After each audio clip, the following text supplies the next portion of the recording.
દિયોદર ખાતે શ્રીમદ ભાગવત કથાનો પ્રારંભ થયો, ભક્તો ઉમટી પડ્યા।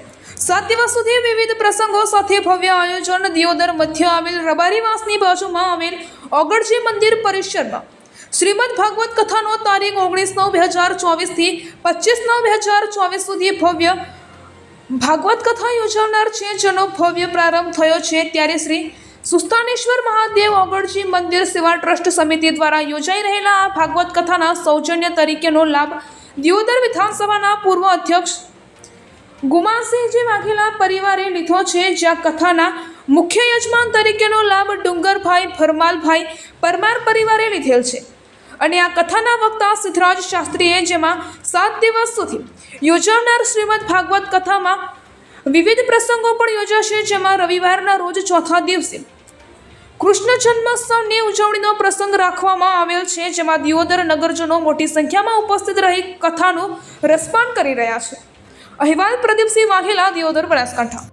સુસ્તાનેશ્વર મહાદેવ ઓગળજી મંદિરની અંદર શ્રીમદ ભાગવત કથાનું આયોજન કરવામાં આવ્યું છે। આજે ચોથો દિવસ છે। આજે શ્રી કૃષ્ણ ભગવાનની જન્મોત્સવ ઉજવવાનો છે। આ કથાની અંદર લગભગ 500 થી 700 પબ્લિક દિવસની લાભ લે છે। આ કથાનું ભાદરવા મહિનાની અંદર રસપાન થઈ રહ્યું છે, એટલે મોટામાં મોટો લાભ ભાદરવા મહિનામાં આ કથાનો મળતો હોય છે।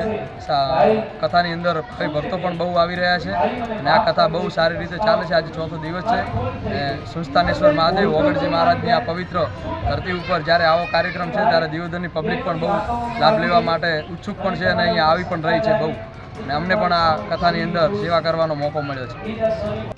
શ્રીમદ ભાગવત કથાનો ચોથો દિવસ છે। કૃષ્ણ મહોત્સવનું સરસ આયોજન કરેલ છે।